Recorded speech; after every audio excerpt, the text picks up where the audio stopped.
이어서 김재환 아티스캐피탈 대표 연결해서 이야기 마저 나눠보겠습니다. 네, 대표님 안녕하세요. 네, 안녕하십니까. 네, 미국의 10년물 국채 금리가 심리적인 저항선인 4.25%를 넘어섰습니다. 하지만 레리 서머스 전 재무장관은 이에 그치지 않고 4.75%까지 상승할 수 있다고 경고하기도 했는데요. 국채 금리를 자극하는 주요 원인은 무엇이고 향후 시장에서는 어떤 영향을 미칠까요? 지금 이제 말씀하신 것처럼 이제 10년 만기 국채 금리가 지금 이제 뭐 2008년도 6월 달 이후 가장 높은 거니까 15년 2개월 최고치를 돌파했습니다. 그리고 현재 미국 같은 경우도 이제 여기서도 이제 그 증권 전문 채널이죠. CNBC나 블룸버그나 여러 회사에서도 지금 국채 금리가 이 정도까지 높아진 거에 대해서는 이제 계속 헤드라인을 장식하고 있습니다. 그러니까 그만큼 전체적으로 투자 심리에 상당한 부담으로 작용하고 있다는 얘기죠. 그리고 이제 어떻게 보면은 10년 만기 국채 금리가 이제 오르기 시작한 거가 전체적으로 국채 금리가 오르기 시작한 게 3개월 전부터니까 3개월째 상승세가 유지되고 있다는 얘기입니다. 어떻게 보면은 발표되는 경제 지표 같은 경우는 여전히 계속 탄탄하다는 거를 이제 보여주고 증명하고 있고, 또 이번 주 발표된 또 7월 소매 판매 지수 같은 경우도 예상보다 잘 나왔습니다. 그러니까 결과적으로 뭐냐면은 이 소비자들이 그러니까 그러니까 위축되지 않고 돈을 계속해서 쓰고 있다는 얘기고, 소매 판매 지수 같은 경우도 계속해서 늘고 있기 때문에 지난달에 비해서는 벌써 2배가 넘게 이제 증가한 겁니다. 이렇게 되면서는 경제 지표는 여전히 탄탄한 반면에 인플레이션 같은 경우가 기대만큼 빠르게 내려오지 않고 있기 때문에 고금리가 이제 예를 들어서 오래 유지될 수 있다는 전망이 어떻게 보면 좀 유력하다는 전망으로 이제 바뀌면서는 한마디로 뭐냐면은 지금 이제 10년 만기 국채 금리가 상승세를 이어가고 있다는 얘기죠. 그리고 이제 어떻게 보면은 신규 실업수당 청구 건수 같은 경우도 이제 뭐 2주 연속 증가세를 보이다가 3주 만에 감소세로 돌아섰는데, 이렇게 되면 고용 시장은 여전히 지금 뭐 고용 시장이 한 번도 제대로 꺾인 적 없이 여전히 탄탄한 상태이기 때문에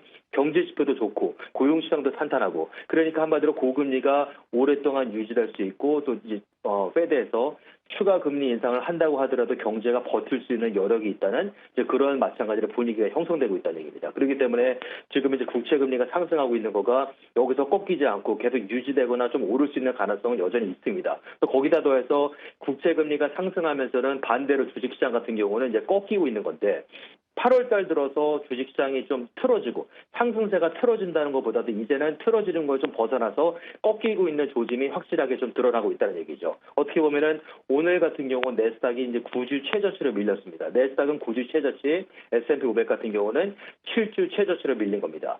특히 이제 내스닥 같은 경우는 이제 내일 하루가 더 남았지만 이번 주까지도 하락한 주로 기록했을 때는 내스닥 같은 경우가 최근 5주 동안에 4주를 하락할 위기에 지금 처해 있는 상태입니다. 그리고 이제 어떻게 보면은 8월 달 들어서는 이제 내스닥 같은 경우가 7%를 떨어졌습니다.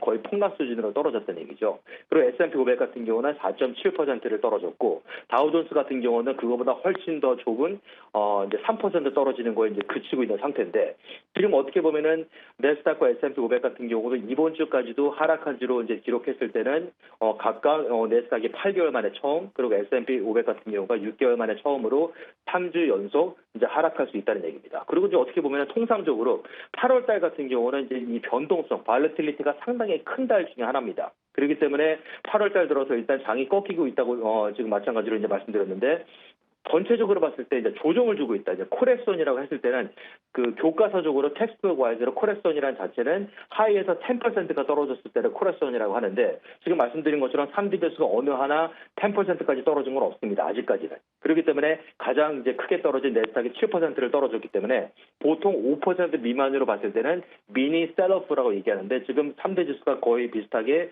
미니 셀러프 수준에 이제 머물러 있는 상태입니다. 내스닥은 물론 그걸 좀 더 이제 넘게 떨어졌지만, 이제 그리고 어떻게 보면은 최근 들어서 이제 뭐 신용 등급 평가사에서 뭐 은행주들의 이제 신용 등급을 강등시킨 것부터 시작해서 지금 이제 그 지역은행의 그 ETF라고 불리는 KRE 같은 경우는 지난 5월 4일 날에 2년 8개월 최저치를 찍고 난 후 어떻게 보면은 3개월 동안에 바짝 상승하면서는 7월 27일 같은 경우 4개월 반 최고치를 찍었습니다. 그러니까 4개월 반 최고치로 반등을 했는데, 그 이후로 지금 3주 동안에 어떻게 됐냐? 지금 9.6%가 떨어졌습니다. 거의 10%가 폭락했다는 얘기죠. 그리고 이제 어떻게 보면은 JP모르간 체이스 같은 경우는 이제 다우 종목에 포함된 유일한 은행주가 JP모르간 체이스인데, JP모간 체이스 같은 경우는 8월 달 들어서 5.3%를 떨어졌습니다. 그럼에도 불구하고 올해 들어서는 여전히 14%를 폭등한 상태에 있습니다. 반면에 JP모간 체이스와 또 다른 이제 초대형 은행주 중에 하나가 이제 뱅크 오브 아메리카인데, 뱅크 오브 아메리카 같은 경우는 8월 달 들어서 5.1%를 떨어졌습니다. 그러면은 JP모간 체이스가 거의 비슷한 수준으로 떨어졌음에도 불구하고 뱅크 오브 아메리카는 올해 들어서 10%가 폭락한 지점에 머물러 있습니다. 지금 어떻게 보면은 JP모간 체이스 같은 경우는 올해 들어 14%가 올랐음에도 불구하고 지금 뱅크 오브 아메리카 같은 경우는 올해 들어 여전히 10%가 떨어지는 상태입니다. 그러면은 초대형 은행주들 간에도 희비가 상당히 엇갈려 있다는 얘기죠. 그리고 이제 마찬가지로 뱅크 오브 아메리카 같은 경우는 이제 투자 등급을 봤을 때는 뱅크 오브 아메리카는 이제 바이 레이팅을 주는 회사가 12개 정도 회사고, 지금 이제 홀드 레이팅이 5개 정도 회사입니다. 그리고 팔아라, 셀 레이팅을 주는 회사가 3개 정도입니다. 그러면은 전체적인 레이팅의 60%를 차지하는 바이 레이팅을 주는 회사가 12개 회사인데, 뱅크 오브 아메리카는 아까 말씀드린 것처럼 올해 들어서 10%가 벌써 폭락해 있는 상태라는 얘기죠. 그러면은 지금 기술주들이 본격적으로 꺾이고 있는 거에 더해서 또 마찬가지로 은행주들이 지금까지 계속 이제 반등했던 거에서 한 달 동안 떨어지기 시작한 다음에 지지부진한 상태에서 반격의 조짐을 아직까지 보이지 않고 있다는 거가 투자 심리를 위축시키는 악재로 동시적인 악재로 작용하고 있다는 얘기입니다. 네, 그렇다면 뉴욕 증시에서 주목하고 있는 특징주가 있다면 투자 시각에 대해서도 살펴주시죠. 어떻게 보면은 지금 이제 내스닥이 이제 확실하게 꺾이기 시작하면서부터는 지금 애플 같은 경우는 오늘까지 13일 동안에 9위를 떨어졌습니다. 이거는 상당히 보기 드문 경우입니다. 날이면 날마다 볼 수 있는 건 아니에요. 그러니까 13일 동안에 9위를 떨어지면서는 애플이 오늘 12주 최저치를 찍었습니다. 그러므로서는 7월 19일 날에 애플이 사상 최고치를 찍었을 때하고 비교했을 때는 12%가 폭락한 상태입니다. 그리고 애플 같은 경우는 이 내스닥의 전체 내스닥 100에서 차지하는 비중이 애플 주식 하나가 11%를 차지하고 있는 거고, S&P 500 같은 경우에 애플이 차지하는 그 비중이 제가 알기로 한 7% 정도 됩니다. 그러니까 상당한 비중을 차지하는데 애플이 벌써 최고치에서 12%를 폭락했다는 얘기니까 그만큼 내스닥이나 S&P 500을 상당히 압박하고 있다는 얘기죠. 또 거기다 더해서 또 다른 이제 반도체 초대형 반도체 업체 중에 하나는 AMD 같은 경우는 6월 14일 날에 AMD가 이제 반등해서 올해 들어서 반등하면서 6월 14일 날 올라갔을 때가 16개월 최고치를 이제 찍었는데 도달했는데, 그 당시에 AMD하고 지금하고 보면은 AMD 같은 경우도 애플하고 똑같이 12주 최저치를 밀렸습니다. 그 대신에 AMD 같은 경우는 6월 14일 이후니까 지금하고 2달 정도 동안에 밀리기 시작하면서는 20%를 폭락했습니다. 그럼 애플보다 더 크게 떨어졌다는 얘기죠.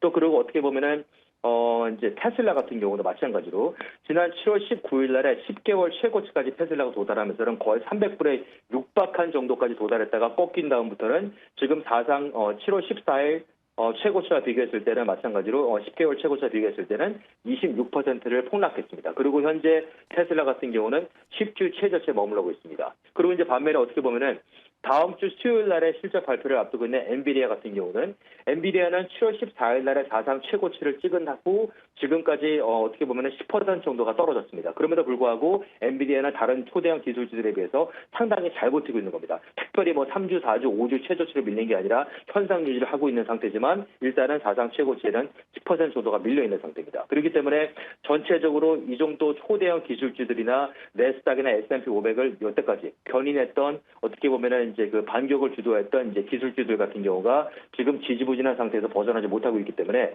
지금 전체적인 장이 반등하기 위해서는 투자 심리가 파이자에서 사자 쪽으로 바뀌어야 되는데 특별한 지금 호재가 아직까지 드러나지 않고 있다는 얘기죠. 네, 대표님 말씀 감사합니다. 네, 계속해서 오늘의 인사이트 이어집니다.